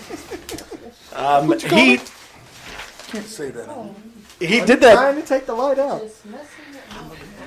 I'm pretty sure that he did that that interview with Business Insiders. Okay. I'll shoot you the link for it. Okay. Yeah. It was really interesting. Those reflexes. Now we're going to do something that we haven't done before. What, boy. Smokey Z's going to win a trivia contest? But it's well, hold on. It's a testament. Nice. It's a testament to our commitment to talk about all of the wrestling world, and we're actually going to talk about Impact Wrestling here for a minute Dun, dun. before we move on to the reigning defending trivia champion. How many? So 5 times. So Impact Wrestling is seeing mass departures right now. People bailing left and right out of Impact. I don't think there's any question as to why. But is this the end? I've thought it was the end for them so many times, but they're still here. Yeah, they're like the Ric Flair of wrestling Right, business. that's what I'm saying. They're still here somehow. I don't know how. They keep coming back. They've been on their deathbed about 4 times. Yeah. And they keep coming back. They just don't die. So, with note of that, did anybody else in this room see the incident that involved Scarlett Bordeaux Incident. earlier this week? No. Or it was last weekend, rather. So, Nico, can you pull that up for us so the other folks can see it? There was an incident that she was involved in. She's a young female performer for Impact. She has since been released by Impact. I did see that, but I had. Well, I don't think it has no anything to idea. do with the actual issue that happened. I don't think the incident even happened at an Impact event. But she was an Impact performer that was attending this event, and she actually got groped by a fan. So Nico's going to pull it up for us so you guys can take a look. Oh no way! That was her. And so she got groped Oh, by wow. a fan. Yeah, I saw that clip. I didn't know that was her. Yeah, that's Scarlett Bordeaux. Wow. And so I can't even watch. That's just the guy, so I got a couple And where's the things. security? Well, and I've got a couple things Right. about Like, that. are you What's going on? serious? So that's also the difference between a show like that and a WWE show. Oh, they. Because at a WWE show, the fan would have never got the chance. No, Well, they would have never as been long as it's close. not at the Hall of Fame ceremony. Well, that's different because that's the only event where WWE has their security guards not facing the crowd. Right. So Which makes perfect sense. the Favorite chant of the weekend. oh yeah, absolutely. Oh yeah. Oh yeah. Without a doubt. Yeah. And it was instant too. Yeah. Like the moment that went down, it was instant. But you know what? The folks that are at home didn't get to hear that Yeah, chant. yeah. Because WWE made sure that got cut out. Well, they but cut that feed so quick. being someone who was there, everybody in this room was there, we got to experience that. That chant alone. Yeah. So it was glorious. But Glorious. What a word choice. glorious. But I just want to talk about that segment there for a second, and I want to say that one of the things that there were fans, wrestling fans, defending that guy, What? saying that if she didn't dress, I'm not making this up, give that me if a she break. didn't dress the way she dressed, then it wouldn't entice fans to do that. Good. So Scarlett Bordeaux went on to her social media and she posted a quote, and I've never seen a quote that makes more sense than what she said. And that she said, regardless of whether or not I'm a live performer, you do not have the permission to touch my body. It is my body, and you have to have permission in order to touch it. There's never a more true statement, whether you're a live performer, a coworker, person on the street, it doesn't matter. Even if you're in a relationship, until you've been given that permission, it doesn't happen. Right. So I look at situations like that, and for me, that guy should never be allowed into any wrestling event He ever. should have been arrested, Absolutely. Yeah. if not beaten senseless. And I Did Reese don't. get thrown out? Well, I don't think the event was in the United States. That's what I was going to ask. I think it was outside of the United States because again, it wasn't an Impact Wrestling event. I Yeah, don't want anybody yeah. here to think that it was an Impact Wrestling event. It was not. I can't. Nico, can you find out In Mexico. who was it in Mexico? So, not that Mexico is not their fault, but this guy should have never been allowed to do that. No. Much less be It's able to not stay like in it the was arena. Like a quick grab. Like he No. grabbed her body No, and well, then. he grabbed her by her arm. But that's what I'm saying. So he had plenty of time to. He knew what he was doing. Right. Oh, absolutely. Right. But enough time for someone security wise to have seen that and stopped before it got to Well, that if you- point. Well, and I give huge, Like, come on. huge points to her competitor who immediately recognized yeah, the situation yeah. and pulled her away. Yeah. I give her all the props in the world for doing that.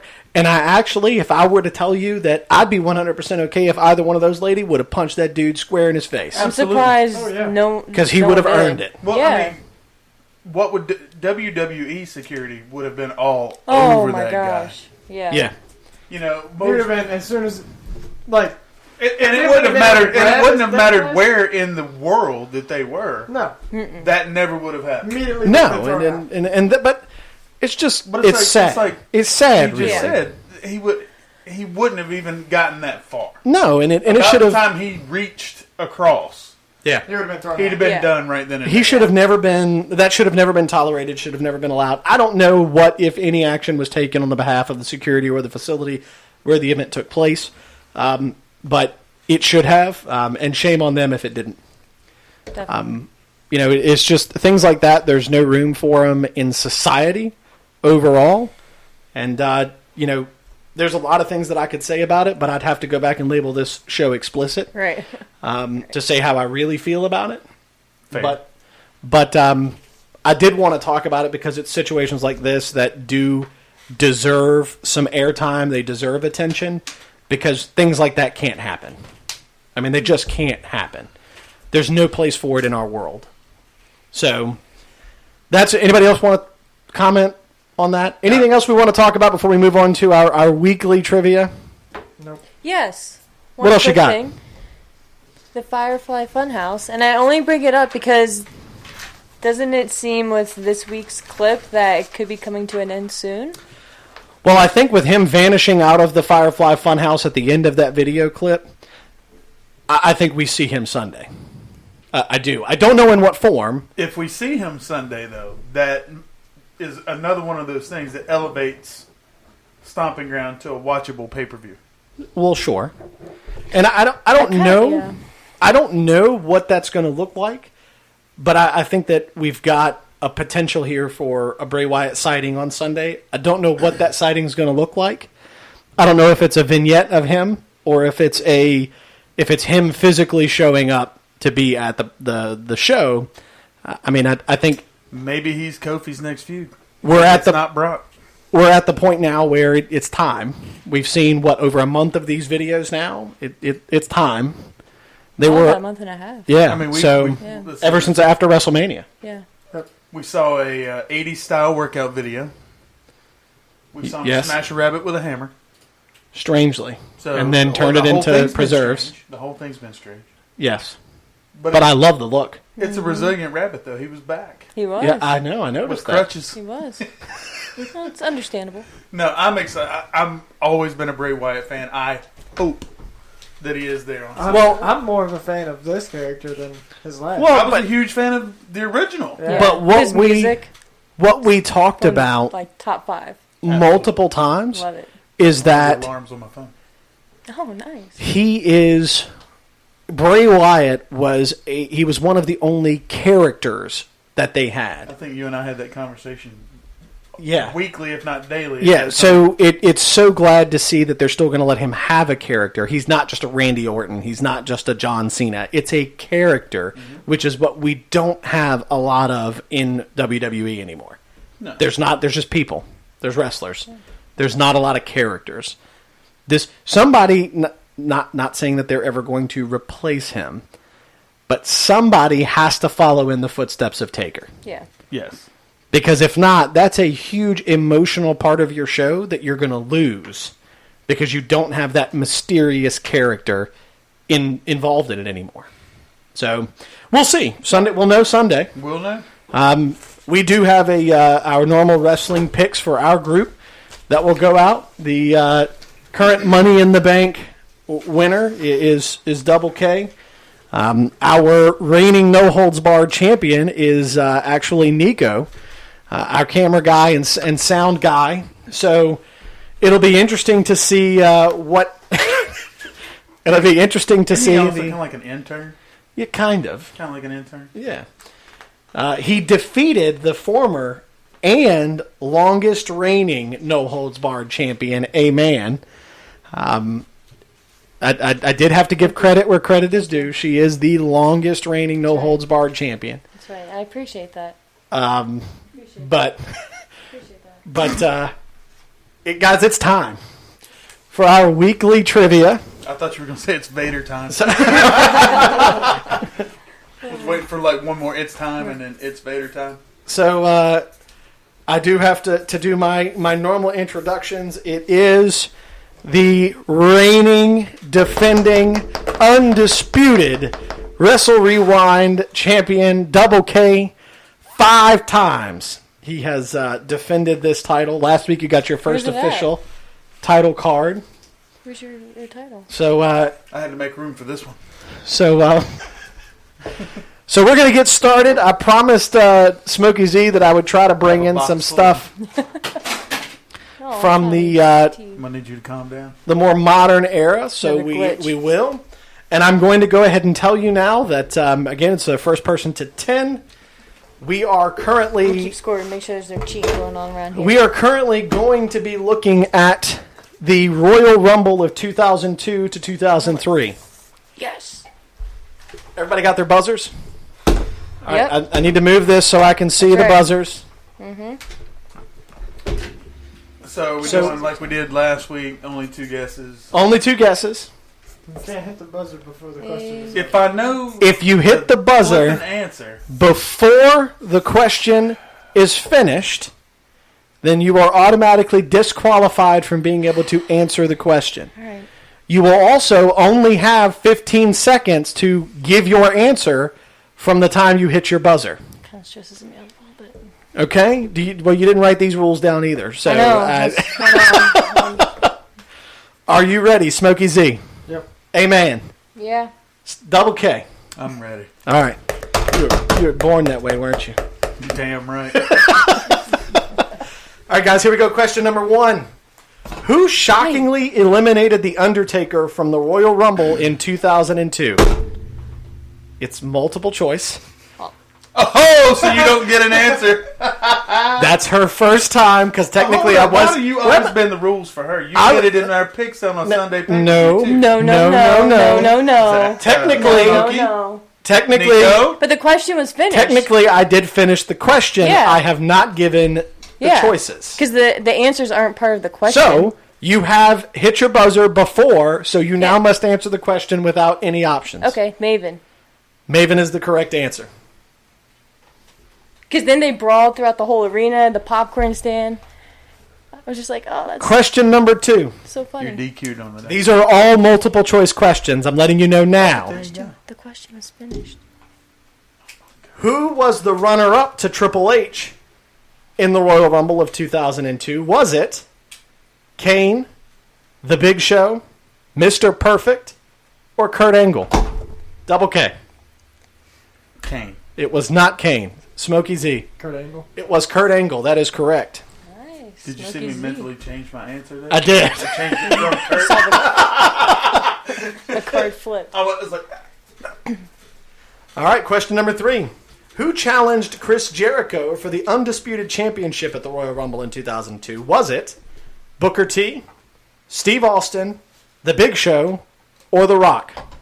Smokey Z. The Rock. It was The Rock. oh boy, it's your first lead. That's true. This is also your first time with 0. In 6 weeks. Question number 4. What was the result of the street fight between Mr. McMahon and Ric Flair at the Royal Rumble in 2002? Was it Mr. McMahon pinned Flair, Flair made Mr. McMahon submit, Flair won by disqualification, or McMahon won by disqualification? I had not finished reading the choices. I know. That now eliminates you from being able to answer. It is between Double K. Pretty cool though. That lit up real quick. Double K and Smokey Z. All right, can you? All right, sir. Could you? We got distracted there. You want to read those again? Oh, whatever. That Did McMahon That should be his pin one Flair? time. Did Flair make McMahon submit? Did Flair win by disqualification, or did McMahon win by disqualification? Double K. McMahon won by DQ. That is not correct. But Flair. you're the I should only get- one left. I should get a chance to answer. Well, you can, but it won't count for a point. What was your answer? You got to follow the rules. Flair did not win by pinfall. No, he won by submission. He did win by submission. Gosh. Flair winning by a pinfall was not even an option. So What did you say? he guessed Flair won by pinfall. That wasn't even one of the choices. A for effort, though. Points for originality. Whatever. All right, question number 5. Who was the Still special believe guest referee when Trish Stratus and Jazz met for the WWE Championship, Women's Championship at the Royal Jazz, Rumble? I forgot about Jazz. Was it Val Venus, Jacqueline, Lita, or Victoria? Double K. Val Venus. It was not Val Venus. Jacqueline. It was Jacqueline. Yes. Well, I had to catch myself. Amen. Now ties Smokey Z. I'm having a rough start here. You are. Dang. There's still plenty of time. Oh, I know. You guys will screw it up at some point. Oh, okay. Question number 6. Who had to win a qualifying match at the beginning of the Royal Rumble in 2003 in order to enter the match? Was it Batista, The Big Show, Undertaker, or Brock Lesnar? Amen. Brock Lesnar. It was Brock Lesnar. Get you. Question number 7. What was the result of the World Heavyweight Championship match between Triple H and Scott Steiner at the Royal Rumble 2003? Was it Steiner won by disqualification, Triple H won by disqualification, the match was declared no contest, or both men were counted out? Double K. Wow. That made me forget. I was going with the third one. What was the third one? The match was declared no contest. Yeah, there. That is incorrect. Scott Steiner won by disqualification. Scott Steiner won by disqualification. is Struggling correct. tonight. Man. I should have just wrote this book. Question Wait a number minute, 8. Didn't you lose last week? Who drew entry number 1 and was the Yeah. first man eliminated from the Royal Rumble in 2003? Was it Chris Jericho, Edge, Rey Mysterio, or Shawn Michaels? I didn't hear the question. You should have paid Smokey I Z. know. Chris Jericho. It was not Chris Jericho. Double K. Edge. It was not Edge. Can you repeat the question? Well, you can't get it now. It's too late now. All right, then what were the choices? The choices Oh. were, was it Can't answer anyway. I just had to throw one out there so she couldn't answer. And if I was right, I was right. Oh, The answer was Shawn Michaels. that's That was my first guess. And I was like, no. Question number 9. Who was the runner-up to the Royal Rumble in 2003? Was it Batista, Kane, The Undertaker, or Rob Van Dam? Smokey Z. Batista. It was not Batista. Double K. Rob Van Dam. It was not Rob Van Dam. It was The Undertaker. Question Still number don't know 10. anything about like 2002 or 2003 WWE. What duo successfully defended the World Tag Team Championship at the Royal Rumble of 2003? Was it the Dudley Boys, William Regal and Lance Storm, Booker T and Goldust, or 3 Minute Warning? Double K. Booker T and Goldust. It was not Booker T and The Dudley Goldust. Boys. It was the Dudley Boys. Just tried to go with the least obvious. So I thought I was going to get y'all on those, but clearly that did not happen. So we're going to change a little bit. And we are going to go to the King of the Ring from 1999 to 2000. Michael PSAs is not the I was answer. about to say. We've determined this. I still don't know how I feel about that though. Yeah, I'm with you on that one. Who won the King of the Ring in 1999? Was it Kurt Angle, Mr. Ass Billy Gunn, X-Pac, or Road Dogg? Amen. Mr. Ass. She says Mr. I'm sorry. Can I? That's really weird to hear you say it. No, you're good. Okay. That's one we can say. Okay. I have to go through and actually find the King of the Ring in the answer We section. can just say I'm right and carry on. That's not how this works. I know. It's wishful thinking, though. Now I'm I kind mean, of you like should have already second. had at least 1 point deducted. Now I think I messed up on the year for my pick. Well, so far I've messed up on everything. from 02 to 03. I'm sitting here, I'm not even listening now. I'm trying to figure out what in the hell I was doing between 02 and 03. Like, good got no God. points. Yes. Huh? You've got no points. You've got 2, so what do you... What was your still more than selection, you? Amen? Mr. Ass. I'm going to need you to finish the entire name. Billy Gunn. That'll girl. Oh, I gotta go Seems back like to a my save page. Are you struggling? It was Do you want me to get you your readers? Mr. Ass. Yes. Amen. Now with a 4-point lead. God, it's hot in this room. It really is. You're starting to glisten. over I'm there. sweating. So, question number 2. China qualified for the quarterfinals of the King of the Ring in 1999 by defeating what superstar in the first round? Was it Jeff Jarrett, Test, Draws, or Val Venus? I was not done asking the question yet. All right, anyway, could you repeat those again? I can. She It was distracted us. Jeff Jarrett, Test, Draws, or Val Venus. That's so frustrating. Was it a test? It was not Test. I got a 1 in 3 shot here. Were you just sleeping through these 3 years? I'm not sure.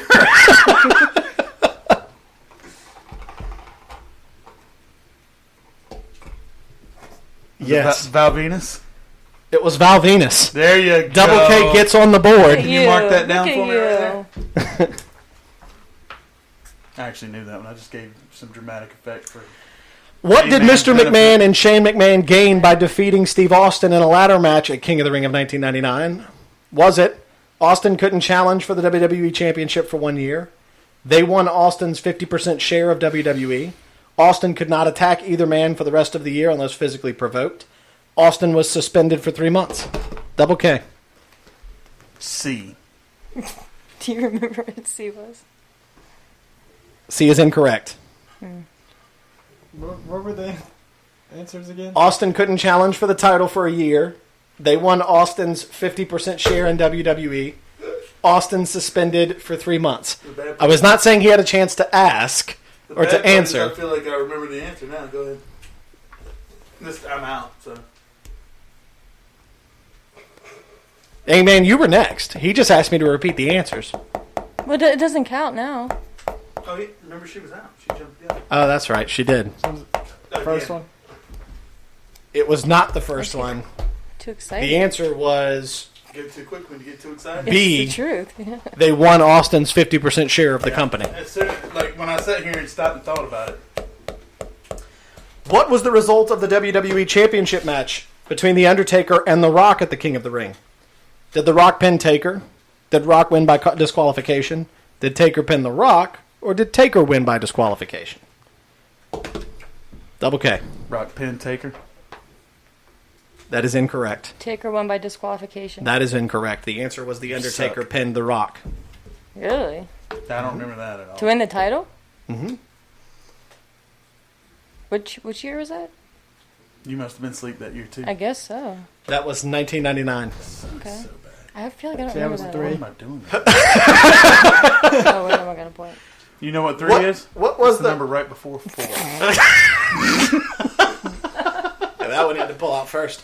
What was the result of the tag team match between the Hardys and Edge and Christian at the King of the Ring of 1999? Was it Edge pinned Matt, Matt pinned Christian, Christian pinned Jeff, or Jeff pinned Edge? Smokey Z. Christian pinned Jeff. That is incorrect. Jeff pinned. It was the last one. Jeff pinned. Jeff pinned Edge? Yes. That is also incorrect. F. Matt pinned Christian. Okay. Well, I knew they won, You so. know, good guesses, though, guys. Who Thanks. teamed with Kane and The Undertaker to face Triple H, Mr. McMahon, and Shane McMahon at the King of the Ring of 2000? Was it Steve Austin, The Rock, Mankind, or Eddie Guerrero? Mankind. That is incorrect. Because I forgot the Now, other who was ones. second? I think you were. You were. Was it? What were the first two again? Steve Austin, I thought we were. The Rock, or Eddie Guerrero. Those are the only three options allowed left. to repeat. The Rock. He can repeat It was The Rock. answers. Hey, mark me down for another one, would you? Hey, was it The Rock? It was The Rock. Interesting. Okay. In what type of match did Degeneration X and Tori and the Oh, Dudley wow, Boys Tori. compete at the King of the Ring of 2000? Was it a handicap TLC match, handicap elimination match, handicap tables dumpster match, handicap baseball bat on a pole match? I was not done answering the question We yet, were Double both out K. there. I thought you were? No, I thought it was I was still in the process of finishing it. Well, you're the only one. So you're the only one that can guess on this one. What were they again? Handicap TLC, handicap elimination, handicap tables dumpster match, handicap baseball bat on a pole. Handicap elimination. Nope, it was a handicap tables dumpster match. Never even. Hey! Kurt Look, Angle if won. you're going to get a gift, at least get the damn thing Right? right. Come on, Smokey Z. Kurt Angle won 3 tournament matches at the King of the Ring of 2000. Whom did he not defeat on his way to claiming the title? Was it Val Venus, Rikishi, Chris Jericho, or Crash Holly? Hey man, you hit your buzzer again before I finished asking the question. Double K. All right, go ahead again. Just the 4. Val Venus, Chris Jericho, Rikishi, or Crash Holly? Jericho. I hate this rule. We gotta do something about this rule next week, guys. It was not Jericho. Smokey Z. Rikishi. It was not Rikishi. The answer is Val Venus. See, I've answered. That would have been like the 3rd or 4th time I would have said Val Venus today. So, What team won the Four Corners elimination match for the World Tag Team Championship at the King of the Ring of 2000? Was it Test and Albert, Edge and Christian, the Hardys, or Too Cool?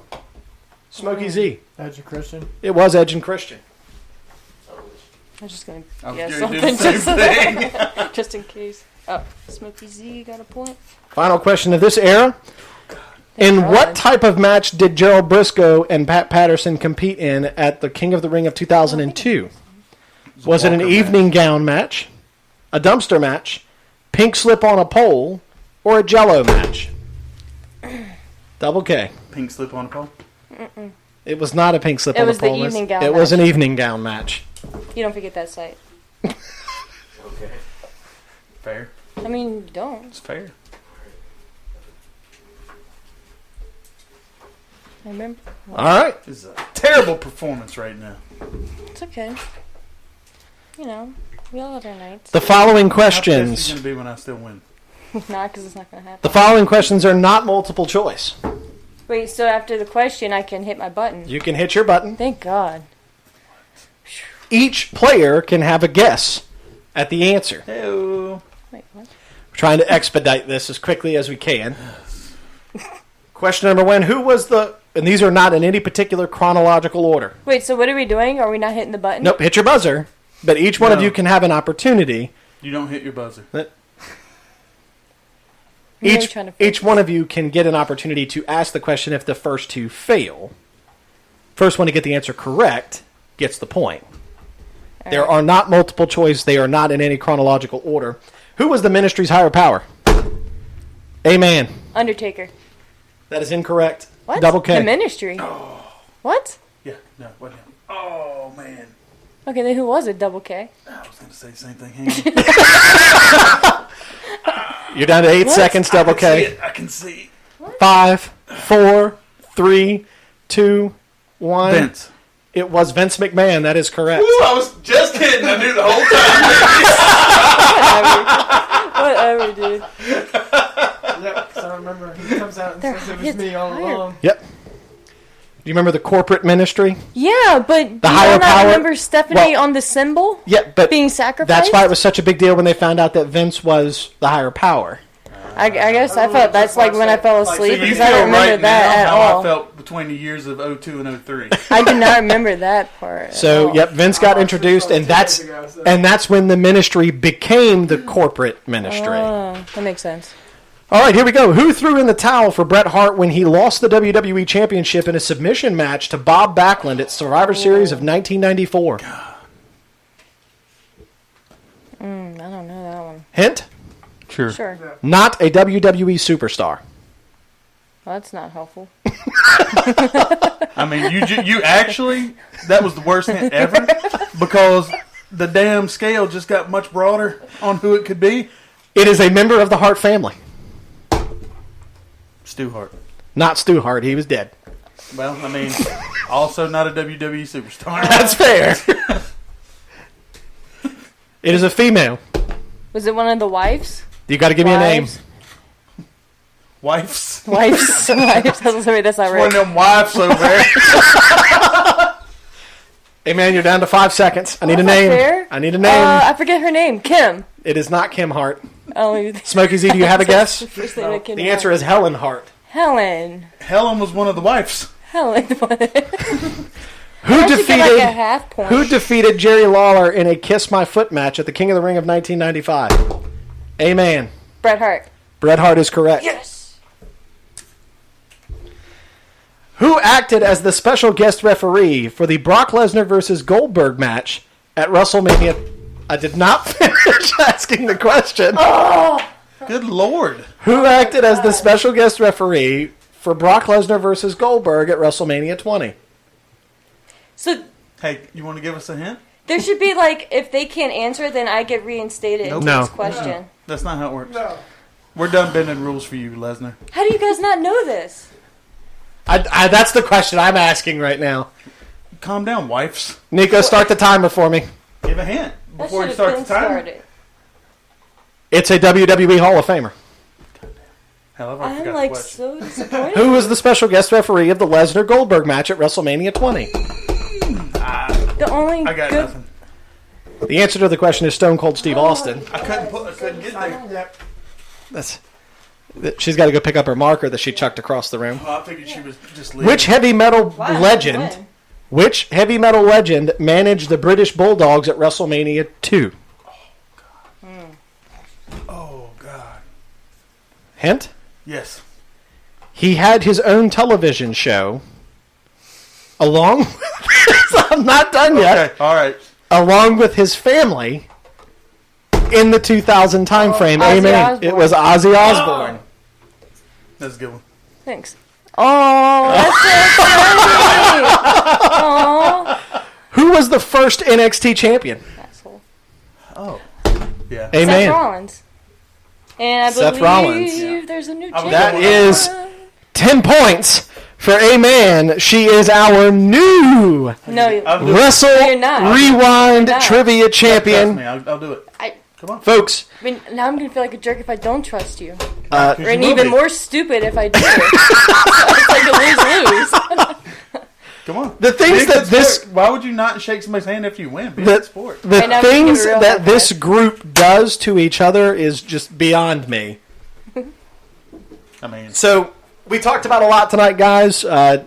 We thank you for joining us again, as we do every week. I've got to get you your title belt card Thank you, sir. so that you can have your I was getting tired of carrying all that gold. you can have your title back, or a title back rather. And this one, not quite like the belt that you used to have, but It's so exciting. it's close. So, folks, we're going to wrap up our show this evening. It has been a pleasure. We appreciate you joining us again this Thursday night. As always, this show will come to you live every Thursday from 8:30 p.m. Eastern Standard Time, provided A Man shows up on time. We will get things rolling. And she's been 30 minutes early the past 2 weeks, but who's counting? No, you're right. Clearly, you're counting. I am. So it's making something a your point. son can't do. But the It's true, you can't. It's incredibly disappointing. I so love you, buddy, if you're watching, but So, 62 doesn't count. folks, we thank you for joining us. It's always a pleasure. We are available on a multitude of platforms. We're available on iHeartRadio, Spotify, Apple Podcasts, Google Podcasts, and now available on Podbean as well. We look forward to next week's episode, where we'll be recapping Stomping Grounds, talking about what did or didn't happen, as well as the performance from Raw and SmackDown that week. We're a few weeks away from being able to talk about AEW's next show, but we will get there. Congratulations to A-Man on her victory tonight in our Wrestle Rewind trivia. Folks, that's a wrap. That takes us up for the evening. We thank you for joining us, and we'll see you guys next week.